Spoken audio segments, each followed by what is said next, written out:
Halo musuh boomers, gimana kabarnya? Masih pusing mau tinggal di mana? Atau lagi bingung mau beli rumah tapak di luar kota atau beli apartemen yang deket sama tempat kerja kalian di dalam kota?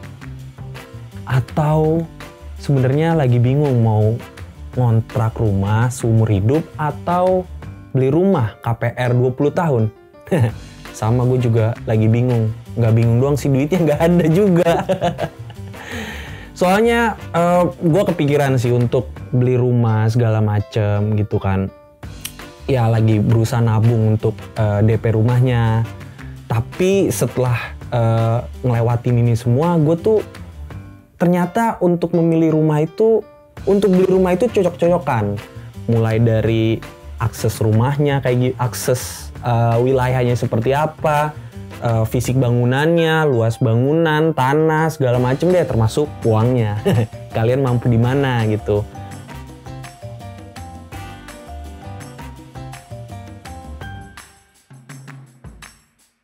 Nah, kali ini Gen Z Tergencet episode kali ini mau ngobrol sama salah satu YouTuber yang konsisten nih udah selama 2 tahun, 3 tahun terakhir nge-review rumah-rumah yang cocok banget buat Gen Z.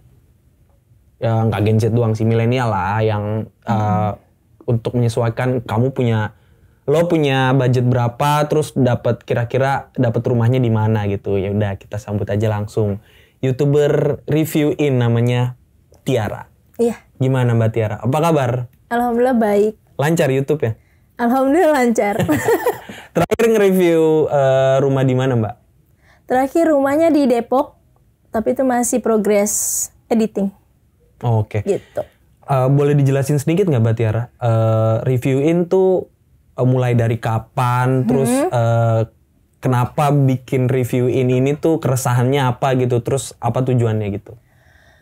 Oke, jadi review-in itu awalnya dari 2020 kita bikin apa? Pas pandemi itu pas ya? Pandemi, iya pas pandemi. Kebetulan kan aku juga pas lagi selesai pensiun dini dari kantor yang lama. Jadinya sama suami, oke, kita mau nyari rumah gitu. Oh, ini nyari-nyari gitu. aktivitas nih, Memang. karena udah pensiun dini juga, terus Iya. Mbak Tiara juga punya punya background jurnalistik juga kan ya? Iya, dulu produser di salah satu radio swasta. Oke. Lanjut Mbak. Oke, jadi memang 2020 karena udah selesai aku pensiun dini, kelar, terus suami kan juga masih kerja dan dia juga WFH full kan waktu itu. Jadinya akhirnya kita mikir mau nyari rumah, gitu. Kita nyari rumah, akhirnya kita keliling kan ke beberapa perumahan. Terus pas dilihat-lihat, kok kayaknya bagus nih kita videoin ya, gitu. Sebenarnya buat dokumentasi buat orang rumah. Oh, buat kita ngasih videoin. tahu, terus buat reminder juga mungkin buat Mbak gitu kan. Oh, kita kayak pernah lihat rumah yang ini gitu. Iya, kayak gitu. Jadi ya akhirnya kita videoin biar orang rumah juga tahu kira-kira bagus apa enggak. Terus habis itu memang suami kan memang hobi lihat YouTube kan, dan dia udah punya channel YouTube juga sebenarnya. Oh, iya. Jadi sebelumnya suaminya juga YouTuber semacam bikin konten di YouTube sendiri gitu. Dia hobi nonton YouTube, dan akhirnya dia kayak ngerasa, gue kayaknya mau coba deh jadi YouTuber gitu. Dia nyobain dari berbagai, dari gaming, dari review HP dan lain-lain lah pokoknya intinya. Dan itu, tapi kan jadinya dia jadi sibuk sendiri kan. Ya udah akhirnya yaudah coba masukin ke YouTube kamu lah gitu. Dicoba dan ternyata memang banyak banget yang nonton. Karena apa? Ternyata pas pandemi itu orang nyari rumah nggak bisa ke lokasi kan. Jadi mereka lihatnya dari YouTube gitu. Ya udah akhirnya alhamdulillah jadi banyak orang yang suka nonton dan banyak yang nanya. Akhirnya kita semangat. Yaudahlah, suami WFH full, kita jalan-jalan aja cari rumah sekalian gitu. Lucu banget, dari yang cuma untuk iseng-iseng gitu kan, menuhin keseharian aja, aktivitas sehari-hari, malah jadi serius kayak gini gitu. Iya benar. Tapi review ini fokus untuk nge-review rumah aja atau ada apartemen, rumah susun lainnya, ruko apa segala macam? Review-in itu nge-review rumah dari rumah subsidi yang ada yang 150 jutaan, ada yang sampai berapa M, itu kita review. Terus juga ada ruko juga, kalau mau yang usaha, nah kita juga review ruko, sama apartemen juga. Oh, oke. Jadi Gitu. nggak cuma rumah tapak aja ya? Enggak, Ada jadi macam-macam semuanya gitu. aja. Nah, Mbak Tiara kan udah terbiasa nih, udah banyak ngelihat rumah-rumah, nge-review rumah di rumah tapak, apartemen bahkan. Aku penasaran deh Mbak, Gen Z tuh bisa nggak sih beli rumah? Meskipun ada yang bilang susah ya, tapi gue percaya kalau niat bisa. Percaya deh, niat bisa. Tapi ya gitu, kita harus atur keuangan, kita harus nabung. Meskipun nabung, kalaupun nggak bisa cash, ya bisa KPR. Tapi kan nabung bisa buat DP-nya dan lain-lain gitu. Karena kalau semakin DP-nya besar, kita kan kalaupun mau KPR juga cicilannya semakin kecil gitu. Bisa sih. Jangan tergiur lah sama mungkin fintech, kan, jangan tergiur sama jajan-jajan gaya hidup. Nonton konser. Iya kayak gitu-gitu. Tahan dulu lah gitu sebentar. Perlu nggak menurut Mbak untuk nahan-nahan hasrat kayak nonton konser atau jajan-jajan yang sifatnya tuh sebenarnya kita nggak butuh-butuh banget gitu, tapi itu tuh lumayan makan keuangan bulanan kita gitu per selama 1 bulan misalkan jajan kopi ya. Itu kan ya katakanlah harganya 17.000 gitu dan dilakukan beli setiap hari, itu ngaruh nggak sih Mbak yang kayak gitu-gitu?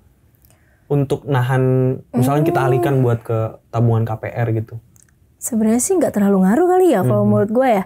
Soalnya ya itu kan kayak perintilan aja. Tapi kalau main konser, sebenarnya kita tergantung kitanya sih. Kita mau dari gaji kita, mau berapa persen untuk kita nabung, sama untuk berapa persen untuk kebutuhan hidup. Itunya aja. Jadi yang kita nggak penting usah tuh perencanaannya ya? aja. Jadi jangan terlalu kayak gue nggak bisa nonton konser atau apa. Tapi kalau masuk budget untuk oke nih budget buat gaya hidup masih masuk ya nggak apa-apa gitu. Jadi nggak usah terlalu tertekan gitu. Bahkan rumah-rumah sekarang kan lumayan mahal ya. Iyo.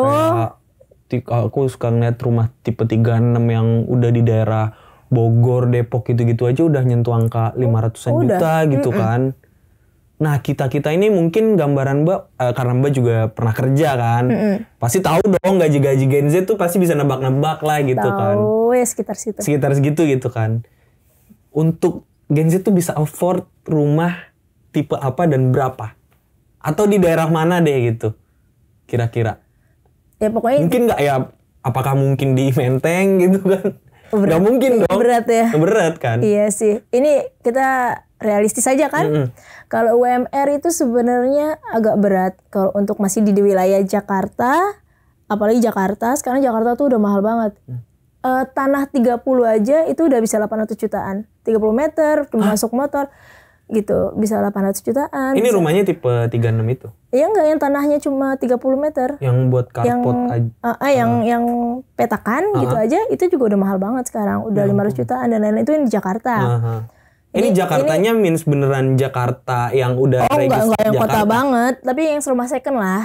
Rumah-rumah yang orang petakan yang second yang udah pernah ditempati gitu. Jadi bukan baru, bukan rumah baru. Kalau rumah baru mah udah pasti harganya tinggi banget kan, besar banget.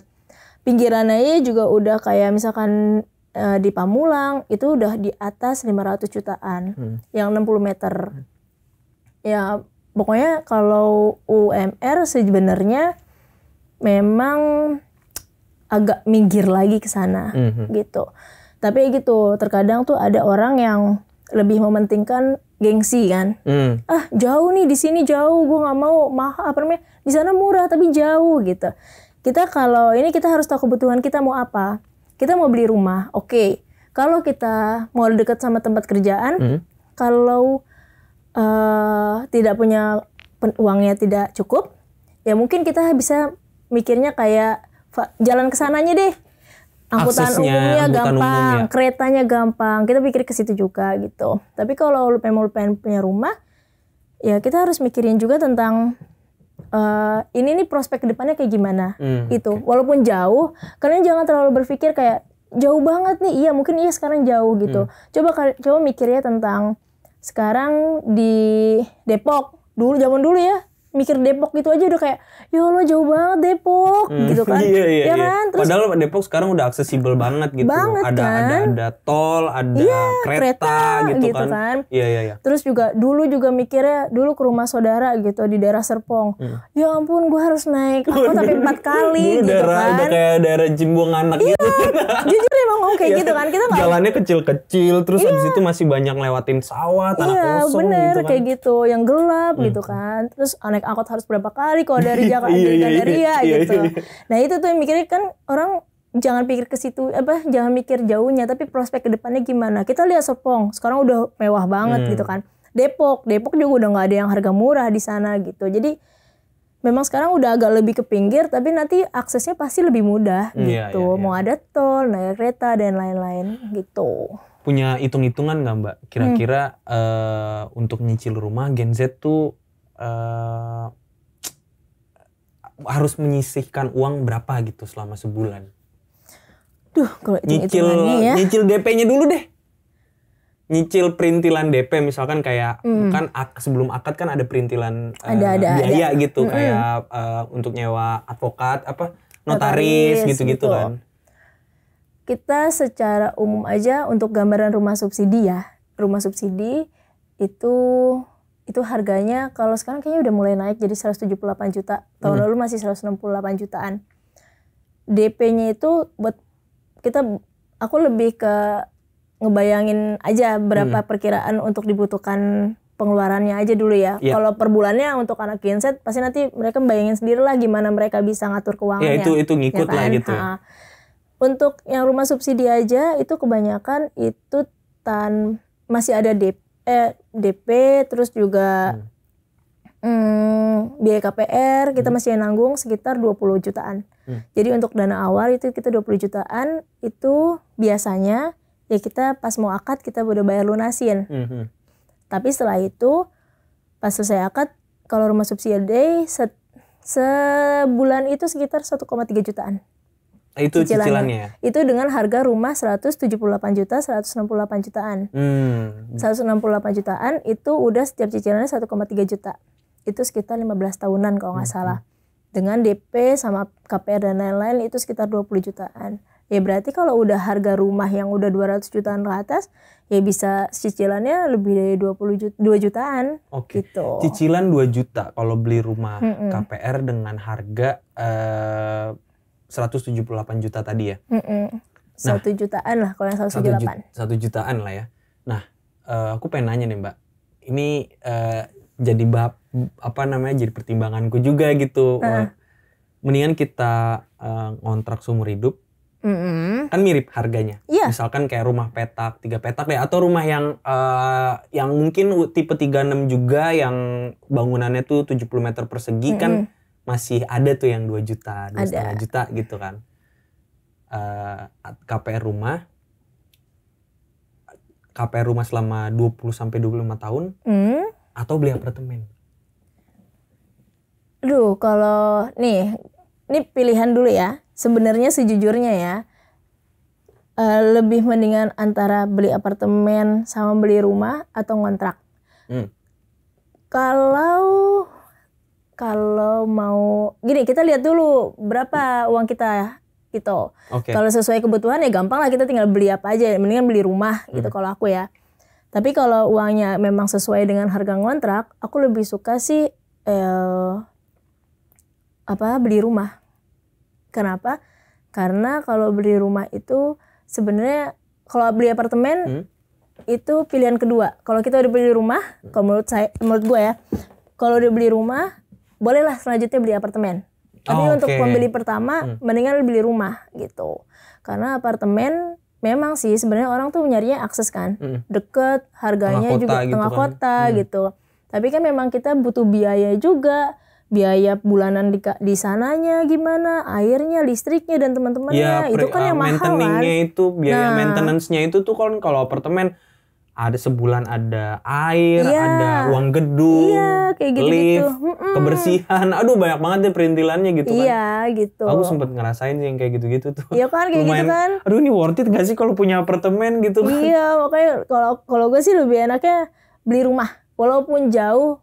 nggak apa-apa, nikmatin dulu aja jalannya. Tapi gitu. kan belakangan anak muda lagi banyak yang mulai nggak percaya diri untuk beli rumah gitu. Oke. Akhirnya opsinya adalah apalagi tekanan kayak kalau KPR tuh misalkan dia punya bisa lah afford untuk gajinya nyicil bulanannya tuh 2-3 juta sebulan gitu kan. Tapi daerah rumahnya udah jauh gitu, udah di Iya, daerah, emang. udah di luar, udah di kota Iya, satelit, itu bahkan di lewat ujung kota satelitnya Iya, gitu bener, kan. bener. Akhirnya mereka mikir untuk kayaknya gue lebih milih nyewa rumah aja deh atau nyewa apartemen deh, karena aku juga sempat ngeliat datanya karena ada trennya dari 2020 ke 2021 tuh kecenderungannya data dari Iya, rumah.com indeks pencarian rumah tuh orang lebih suka nyewa apartemen. Nyewa ngontrak atau nyewa apartemen lah ketimbang beli rumahnya gitu kan. Nah, yang aku penasaran adalah worth it gak sih, Mbak? Enggak ya? Seumur hidup kita ngontrak. Iya itu, mau sampai kapan? Kita mau sampai kapan? Mau sampai kapan kita ngontrak? Mau sampai kapan kita nggak punya rumah tinggal sendiri? Nanti kita kan mau punya anak, punya keluarga. Mau sampai kapan gitu? Nanti ya apa namanya? Kalau kita punya rumah, seenggaknya kita bayar itu untuk investasi kita ke depannya. Apalagi kalau rumah itu tiap tahunnya bisa naik, harganya juga semakin tinggi. Kalau nanti tiba-tiba mau di take over ya nggak apa-apa gitu. Yang penting kan uangnya ada lagi balik gitu. Daripada kita nyewa. Sebenarnya kalau gue ya, daripada nyewa mendingan beli rumah, karena pertama itu ngapain kita bayarin rumah orang? Iya. Gitu. Ngerusak. Kadang kita juga yang benerin. Iya, gitu ya. kayak gitu-gitu. Terus kita mendingan kita bayar per bulan sama, tapi itu punya sendiri gitu. Mau sampai kapan? Sayang aja gitu dengan uang. Toh juga sebenarnya ya kalau mau sabar-sabar ya sabar aja, nanti juga berkembang. Berkembang. Mau kadang-kadang orang kayak, aduh gue kalau dari sini jam 5 pagi nih gitu kan berangkatnya gitu. Jalanin aja kalau gue sih ya, jalanin aja. Yang penting lu ikhlas. Kadang-kadang orang rumahnya di Bekasi, kerjanya di mana gitu, itu bisa kok mereka gitu. Masa gue nggak bisa? Iya gitu. sih, survive capek sih, cuma mungkin lama-lama jadi terbiasa gitu. Kayak gue juga dulu gue beli rumah yang jauh gitu. Orang rumah kayak ngerasa, lu ngapain beli rumah di situ gitu kan? Sampai itu tuh jauh banget ya gitu. Tapi karena sekarang udah mulai terbiasa, gue bisa naik motor lu berdua menyokap ke sana gitu. Jadi kayak gue ngerasa kita udah nggak terlalu jauh lagi sama rumahnya itu. Tergantung kebiasaan. Tapi emang mayoritas orang Indonesia sebenarnya punya rumah sendiri ya daripada ngontrak atau nyewa gitu. Kebetulan kita ada datanya nih. Berdasarkan laporan Badan Pusat Statistik atau BPS, pada Maret 2022 sekitar 80,16% rumah tangga Indonesia tinggal di rumah milik sendiri. Pada Maret 2022 hanya ada 9,96% rumah tangga Indonesia yang tinggal di rumah kontrakan atau sewa dari pihak lain. Jadi sebenarnya ini kan berarti kan harusnya dominan gitu ya orang yang punya rumah sendiri gitu daripada ngontrak atau nyewa ya. Tapi aku juga belum terlalu detail sih tentang itu, variabelnya apa aja, sama usianya yang punyanya itu juga apa aja. Kan belum tahu juga pas lagi riset itu siapa aja yang dituju di riset itu kan. Jadi aku belum bisa terlalu ini. Tuh. Okay. Nah Mbak, kalau kebetulan nih aku pribadi pengen jadi bagian dari 80% orang itu tuh. Maksudnya pengen punya rumah gitu ya. Tapi bingung nih.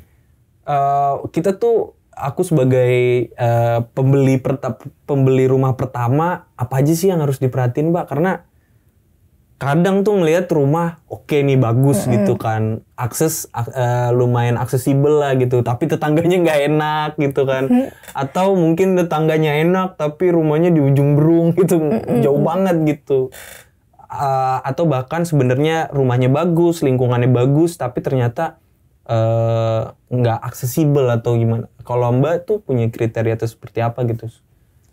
Yang pertama kalau mau beli rumah kita harus tahu dulu kita mau beli uangnya berapa gitu. Itu aja dulu. Uangnya berapa, ada dulu nggak uangnya? Iya, perkiraannya berapa gitu, sanggupnya berapa. Jadi jangan terlalu memaksakan gitu. Karena kalau dipikir-pikir, kalaupun orang mau KPR, itu lu masih sampai 20 tahunan lo gitu. Jadi jangan terlalu memaksakan. Karena ada orang yang awalnya memaksakan, gue bisa kok gitu. Dan ternyata di tengah jalan dia di PHK. Akhirnya dia pusing gimana buat bayar rumah gitu. Jadi jangan terlalu memaksakan kalau dia belum terlalu sanggup untuk beli rumah yang itu gitu. Jadi lu harus tahu dulu, lu punya duitnya berapa? Itu yang pertama. Kalau udah punya duit berapa, lu butuhnya apa? Mau yang dekat rumah, mau yang dekat kerjaan, aksesnya, atau kayak gimana? Itu lu pertimbangin.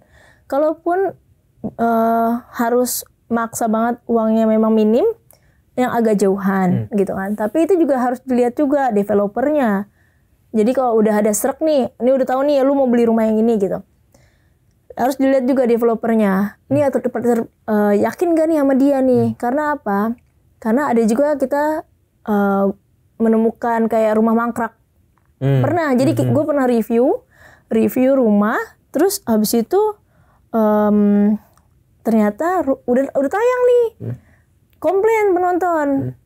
Ini rumah nggak ini nih. Kok gue udah nggak akad-akad nih gitu. Atau maksudnya proyeknya nggak jalan gitu. Terus ada juga yang udah akad, tapi kok rumah gue nggak jadi. Ada yang kayak gitu. Waduh. Bener. Ada jadi yang dia kayak gitu. bentukannya tuh cuma beberapa rumah etalase gitu. Iya, rumah contoh yang dipajang. Gitu. Terus habis itu orang udah inian, tapi udah transaksi, udah akad segala rumahnya macam. Nggak ada gitu. Rumahnya nggak kebangun-bangun dan ternyata tanahnya itu bermasalah. Kayak gitu. Tanahnya konflik gitu. Ya ampun. Dan akhirnya gue memutuskan untuk setiap ada yang nanya rumah itu gue ngasih tahu ini rumah bermasalah gitu. Intinya lu jangan di sini gitu. Oke. Itu jadi harus developernya. Jadi lu harus cek developer ini udah bikin berapa rumah. Gitu. Kayak historisnya tuh kayak gimana. Terus rumahnya CV-nya kita lihat. Iya, harus dilihat itu. Terus juga tanya juga yakinin kalau ini nih tanahnya ini sengketa atau enggak gitu. Itu penting banget karena ada juga yang belum dibayar tanah warga kayak gitu ada kayak gitu. Jadi harus antisipasinya itu ada gitu. Apalagi sekarang kan ada orang yang rumahnya belinya indennya sampai 2 tahunan. Nah itu lu bener-bener harus yakinin nih lu bener nggak 2 tahun ini dia bakal ngebangun gitu. Harus kayak gitu. Oke, ini selain mangkrak, gue pernah kemarin sempet ada yang rame tuh di TikTok kalau developernya tuh rumahnya jadi nih proyeknya nggak mangkrak gitu aman. Kan, riverside gitu kayaknya. Ternyata pas di salah satu pembelinya tuh ceritanya dia udah lumayan skeptis nih sama developernya. Ini rumahnya gimana? Sodetan kalinya aman atau enggak? Ternyata pas dia udah akad segala macem, udah ditinggalin rumahnya, sodetan kali belakangnya tuh riverside-nya itu ambruk. Oh iya. Dan itu terjadi di beberapa tetangganya juga. Dan si pembelinya itu sempet protes ke developernya, cuma developernya ngelak. Iya, gue udah nonton deh kayaknya itu. Itu yang akhirnya dia mau diberikan hunian sementara aja kan. Iya. Tapi tanahnya nggak ada kompensasi apa-apa. Karena gitu. dia milih tanah itu soalnya dibilangnya gitu kan. Nah pertanyaan gue adalah Mbak, developer kita tuh perlu mewaspadai developer red flag tuh kayak gimana sih? Maksudnya yang ini oke nih developernya aman nih, tapi yang ada yang bahaya yang red flag itu ada nggak sih Mbak? Kalau dari Mbak Tiara? Ya itu pertama yang tadi dilihat tentang track recordnya developernya. Yang kedua untuk mastiin lagi tanahnya, kita harus tahu juga ini tanah asalnya dari mana? Dari rawa, dari kebun, apa dari sawah gitu. Itu tuh beda banget. Jadi teknis nih, udah ngomongin soal tanah nih. Iya beda banget gitu. Jadi ada juga daerah gue nggak bisa sebutin nama daerahnya. Ada seorang lagi pembangunannya lagi jor-joran, tapi ternyata itu tanah bergerak gitu. Jadi sebenarnya temen gue sendiri ada yang kayak gitu. Jadi tanah bergerak tuh dalam arti dia rawan longsor kah? Iya, jadi tanahnya itu retak-retak gitu loh. Suka ngelihat nggak sih kalau kita lagi di jalan, tapi jalannya retak-retak. Nah itu dia tanah bergerak gitu jadinya. Terus ya udah akhirnya ya kita harus tahu juga itu asalnya apa gitu, dan daerahnya tanah bergerak kah atau memang tanah yang tetap bagus lah apa-apa. Temen saya belakang temboknya juga ada juga jebol. Padahal itu perumahan besar, developer besar. Nah itu yang Nah, pengen itu. maksudku Ya, jadi itu kan harus tadi tahu tanahnya kita itu. udah ngomongin soal teknis tanahnya, lingkungannya. Aku pengen tahu developernya gitu yang perlu direflekin, yang perlu kita waspadai gitu. Ada nggak Mbak? Merhatiin nggak ciri-cirinya tuh kayak gimana gitu? Sebenarnya kalau itu sih kita lebih ke ini aja sih, lebih harus tahu. Kalau developernya, ya itu gue bilang developer besar, tapi memang ada juga yang tanah Iya, bergerak gitu. Jadi kita memang Bahkan harus ada juga benar-benar yang detail sebelum beli. konflik tanahnya. Aduh. Ya bener dong. Ya itu jadi kita harus tahu juga. Pokoknya yang paling intinya ini tanahnya tanah apa, bekas apa gitu. Kita yang harus nyelidikin juga gitu. Jadi jangan sebenarnya kalau kita mau lihat perumahan, lihat aja jalanannya. Kalau dia retak-retak, berarti kemungkinan kurang oke. Kalau menurut gue ya, beda Nggak akses sama jalan ke perumahannya itu. iya atau di dalam perumahannya. Beda sama kita bisa agak hampir kelihatan sama jalan yang rusak karena dilewatin truk. Itu kelihatan agak bedanya lah sama ininya. Kalau ini pandangan gue ya, kalau ada salah mohon maaf gitu. Tapi gitu, kalau gue selalu ngeliat, ini kalau perumahan ini jalannya retak-retak, kok kayaknya agak-agak kurang oke ya gitu. Beda kalau jalanan besar dilewatin truk tuh beda deh kelihatannya gitu. Gitu deh. Lebih ke situ sih liatnya, harus yakin dulu ini tanya marketingnya yang pasti ya. Ini bekas apa gitu. Langsung aja tembak tanya gitu ya. Yakin nggak? Oke, thank you ya Mbak Tiara. Iya. Udah cukup mencerahkan nih ya kan. Semoga bermanfaat ya. Semoga Gen Z tercerahkan untuk termotivasi beli rumah, makin Amin. pede gitu. Amin. Jangan konser mulu. Yang apa sih konser? Nggak Asal kan apa-apa. dibajetin gitu ya, Iya, direncanakan. bener. Ya udah. Segitu aja episode Gen Z tergencet kali ini. Semoga membantu kalian atau memotivasi kalian untuk beli rumah. Ya. Jangan lupa tonton, komen, subscribe YouTube Kata Data. Betul. Dan dengarkan podcast Gen Z tergencet ini di Noise dan Spotify. Dadah. Dadah.